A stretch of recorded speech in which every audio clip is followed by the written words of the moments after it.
नमस्कार दोस्तों, मी आहे गणेश शिंदे,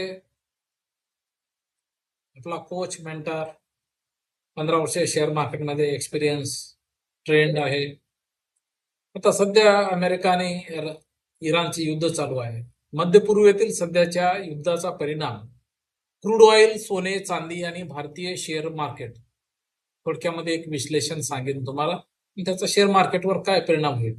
सध्या मध्य पूर्वेत सुरू असलेल्या युद्ध आणि राजकीय तणावामुळे जागतिक अर्थव्यवस्थेवर मोठा परिणाम होत आहे. भारत हा कच्च्या तेलाचा मोठा आयातदार देश असल्यामुळे या परिस्थितीचा थेट परिणाम क्रूड ऑइलच्या किमती, सोने चांदीचे दर आणि भारतीय शेअर बाजारावर दिसून येतो. क्रूड ऑइलवर परिणाम. मध्य पूर्व हा जगातील प्रमुख तेल उत्पादन करणारा प्रदेश आहे. युद्ध किंवा तणाव वाढल्यास तेल पुरवठा कमी होण्याची भीती निर्माण होते. त्यामुळे कच्च्या तेलाच्या किमती वाढतात. तेल महाग झाल्याने भारतात पेट्रोल डिझेलचे दर वाढतात, महागाई वाढते आणि उद्योगाच्या उत्पादन खर्चावर दबाव येतो. सोन्यावर परिणाम काय होईल. युद्ध किंवा आर्थिक अस्थिरतेच्या काळात गुंतवणूकदार गुंतवणुकीत म्हणून सोन्याकडे वळतात. त्यामुळे सोन्याची मागणी वाढते आणि त्याचे दर वाढतात. जागतिक तणावाच्या काळात सोने हे सेफ हेवन ऍसेट म्हणून मजबूत राहते. चांदीवर परिणाम काय होईल. चांदीवरही सोन्यासारखाच परिणाम दिसतो. सुरक्षित गुंतवणूक म्हणून मागणी वाढल्यामुळे चांदीचे दर सुद्धा वाढू शकतात.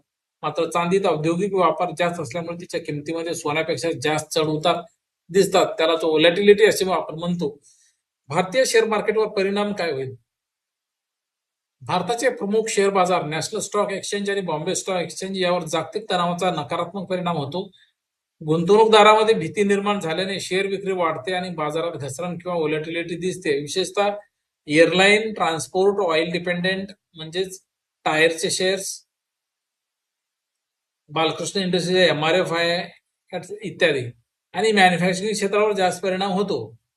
याचा टोटल निष्कर्ष इतकाच आहे. मध्य पूर्वेतील युद्ध किंवा तणाव वाढल्यास सामान्यतः खालील ठळक संक्षिप्त रूपात सांगता येईल. क्रूड ऑइलच्या किमती वाढतात, सोने आणि चांदीचे दर वाढतात, भारतीय शेअर बाजारात घसरण किंवा अस्थिरता वाढते. तर तुम्हाला जर शेअर मार्केट वर जरी गेला किंवा शेअर मार्केट खाली जरी गेला तरी प्रॉफिट कसं घ्यायचं मी तुम्हाला शिकवेन. फक्त हे एज्युकेशन चॅनल आहे. इथे टिप्स दिले जाणार नाहीत किंवा मला कुठलं हे सांगितलं जाणार नाही. फक्त स्ट्रॅटेजी शिकवणार, टेक्निकल, फंडामेंटल आणि ट्रेडिंग सायकोलॉजी शिकवणार आणि तुम्हाला रिस्क मॅनेजमेंट शिकवणार. त्यातून तुम्ही धडे घेऊन तुम्हाला सतत प्रॅक्टिस करायचा आहे आणि नफा कमवायचा आहे. हे उत्तम साधन आहे, स्किल बेस्ड आहे. याला शिक्षणाची गरज नाही, याला अनुभवाची गरज नाही. तुम्ही माझ्याकडे जॉईन करा. 1 महिन्याचा कोर्स आहे आणि तुम्हाला मी त्या तरबेज करेन. Thank you so much. थँक्स.